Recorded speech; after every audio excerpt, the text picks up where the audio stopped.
ዛሬ በጣም የሚጠቅም 3 ነገር ልንገራችሁ። በህይወታችሁ ላይ ልታርቁት የሚገባ የሰው ባህሪና ምናልባትም ሰዎች። አንደኛው ዋጋችሁን ከሚያሳንሱ ሰዎች ራቁ። በፍጹም እናንተን ብልትል ከሚያደርጓችሁ፣ ትንሽ ከሚያደርጓችሁ ሰዎች ራቁ። ከእንደዚህ አይነት ሰዎች ጋር ሆናችሁ በፍጹም የህይወት እድገት የሚባል ነገር አታዩ። ሁለተኛው ከነዚህ ሰዎች ጋር ስትገናኙ ሁልጊዜ ድሬን የሚያደርጓችሁ፣ ቁስል የሚያደርጓችሁ፣ ምን ነው ባላገኘሁት ይህንን ሰው፣ ለምንድን ነው ደጋግሜ እሱ ስር የምገባው፣ ለምንድን ነው ደጋግሜ እሷ ስር የምገባው እንድትሉ የሚያደርጓችሁን ሰዎች ራቁ። ጤነኛ አይደለም። ቀስ በቀስ ወደ ደም ስራችሁ ይገባል። ቶክሲሲቲ ያመጣባችኋል። ከሰው ጋር ያላችሁን ጠቅላላ ጤናማ ማህበራዊ ህይወት ያበላሽባችኋል። ሶስተኛውና የመጨረሻው በጣም ወሳኝ የሆነው ሰዎች እየጎዷችሁ፣ ብልትል እያደረጉ እያሳነሷችሁ፣ ዋጋችሁን ዝቅ እያደረጓችሁ እያያችሁት አይ ኢትስ ናት ቱ ባድ ግን ምን ለማለት ፈልገውን እስቲ እድል ልስጠው እያላችሁ ደጋግማችሁ እንዲጎዷችሁ እድል የምትሰጧቸው ሰዎች፣ ከነዚህ ሰዎች ራቁ። ራሳችሁን ጉዳቱ እንዳለ እያወቃችሁ ጉዳቱ የለም ብላችሁ አታሳምኑ።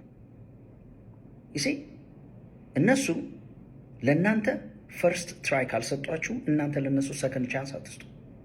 መልካም ቀን ይሁንላችሁ። ኤክስፔክቴሽን ኦልዌይስ ብሪንግስ ዲስአፖይንትመንት።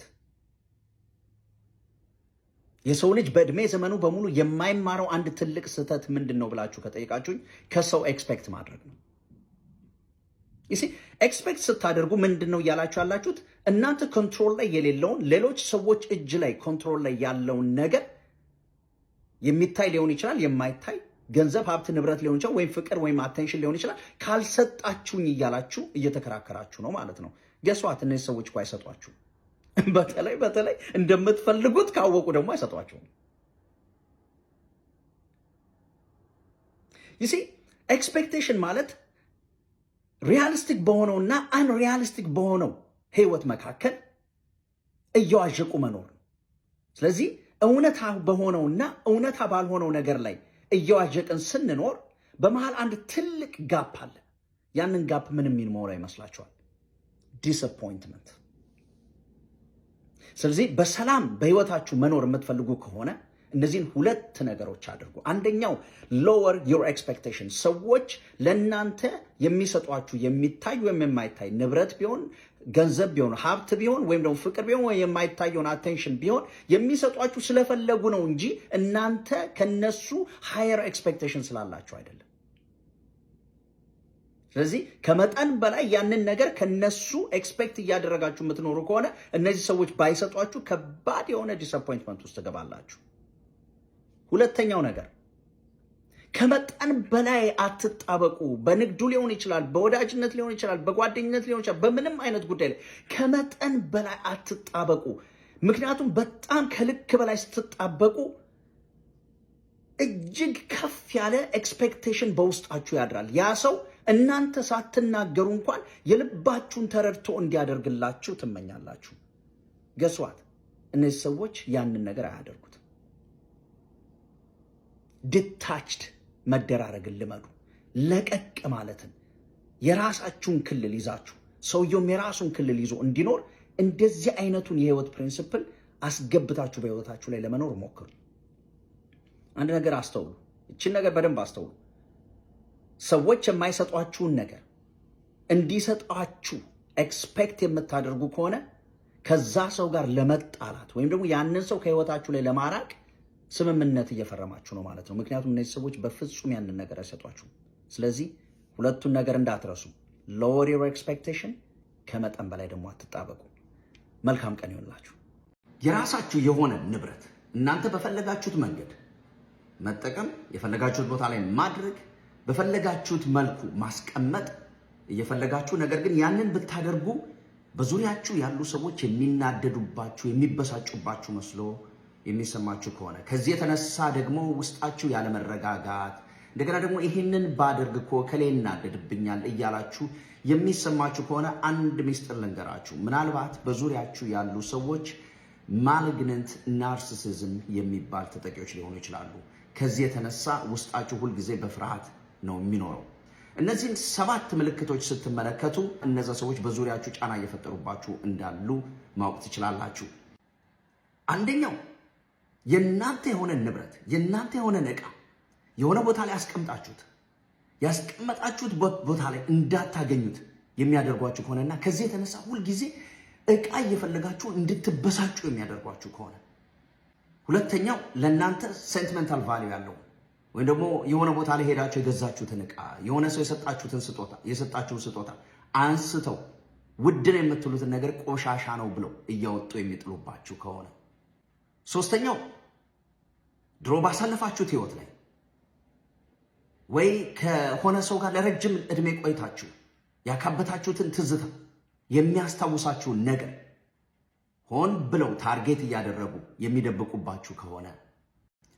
አራተኛው ንብረቴ በቃ እኔ እዛ አካባቢ ከሌለው ወጥቶ ሊጣልብኝ ነው፣ ሊጠፋብኝ ነው፣ ስለዚህ እዛ አካባቢ መቀመጥ ይኖርብኛል ብላችሁ እየተጨነቃችሁ እንድትኖሩ የሚያደርጓችሁ ከሆነ።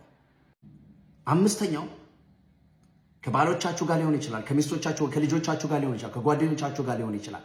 ያካበታችሁትን ትዝታ እያያችሁት የምትጽናኑበትን ነገር እነሱ ሲያዩት የማይደሰቱ ከሆነ ያንን ዞር ያደርጉባችኋል።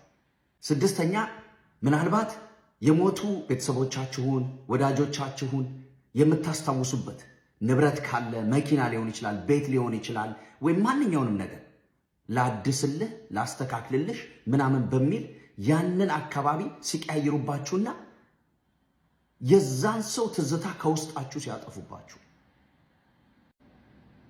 ሰባተኛ በገዛ ቤታችሁ የእንግዳነት ስሜት እንዲሰማችሁ ሲያደርጓችሁ፣ በገዛ ንብረታችሁ እየተሳቀቃችሁ እንድትኖሩ ሲያደርጓችሁ፣ የዛ ጊዜ ማሊግነንት ናርሲሲስት የሆኑ ሰዎች በዙሪያችሁ እንዳሉ ማወቅ ይኖርባችኋል።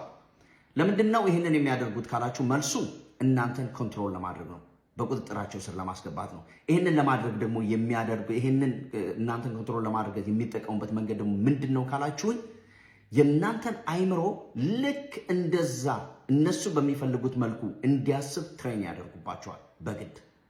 ያ ማለት ጭንቅላታችሁ ወይም አእምሯችሁ አንጎላችሁ የእናንተ ራስ ቅል ውስጥ ቢቀመጥ እውነቱ ግን የሚያስበው የሚሰራው ለነዛ ሰዎች ነው ማለት ነው።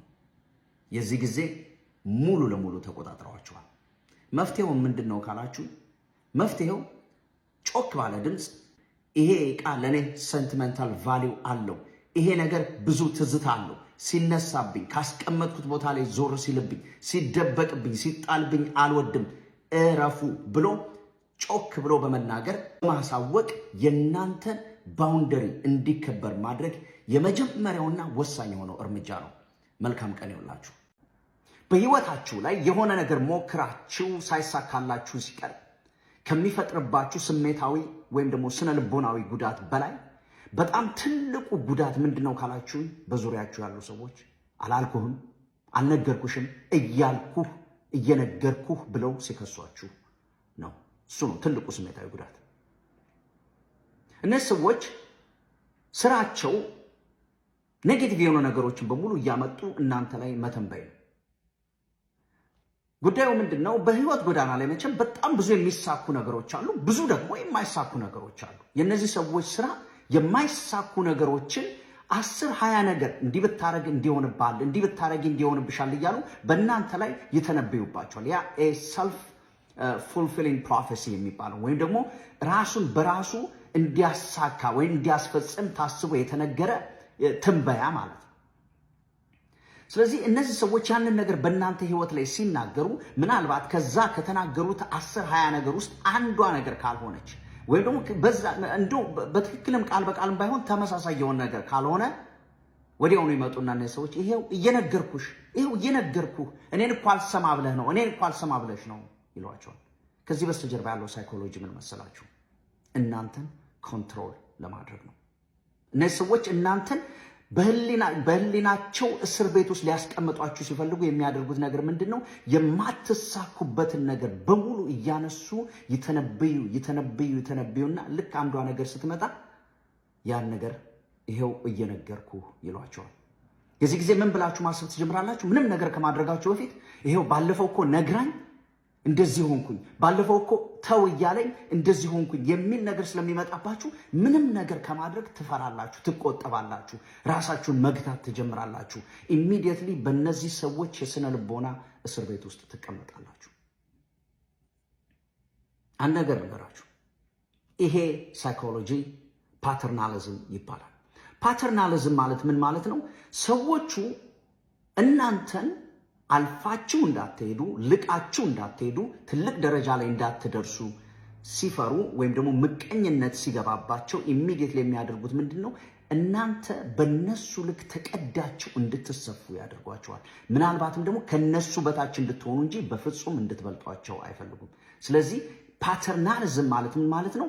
ከነሱ አልፋችሁ እንዳትሄዱ፣ ከነሱ ልቃችሁ እንዳትሄዱ፣ በነሱ ስር ተቀዳችሁ በዛ ልክ እንድትሰፉ የሚያደርግ ሳይኮሎጂ ነው። መፍትሄው ምንድን ነው ካላችሁ፣ እነዚህ ሰዎች መጥተው እንዲህ እኮ ይሆንብሃል፣ እንዲህ እኮ ይሆንብሻል፣ ባለፈው እየነገርኩሽ እንደዚህ ሆነሽ፣ ባለፈው እየነገርኩ እንደዚህ ሆነ የሚል ነገር ሲያመጡባችሁ ወዲያውኑ መልሱና ለምን ይሄንን ኤነርጂ ለራስህ አትጠቀመው? ለምን ይሄንን ኤነርጂ ለራስህ አታደርገውም ብላችሁ ራሳቸውን የሚመለከቱበትን መስታወት ስጧቸው። አያችሁ፣ ለችግር ችግሩ ራሱን ይናገራል። በቂ ነው። እንኳን ሌላ ሰው ተጨማሪ ሆኖ አስተጋብቶት ማለት ነው። ስለዚህ ያ አይደለም የሚያስፈልጋችሁ። በህይወታችሁ ላይ እንደነዚህ አይነት ሰዎች ካሉ መልሳችሁ ለኔ የምትነግረውን ነገር ለራስ ተጠቀምበት። መልካም ቀን ይሁንላችሁ።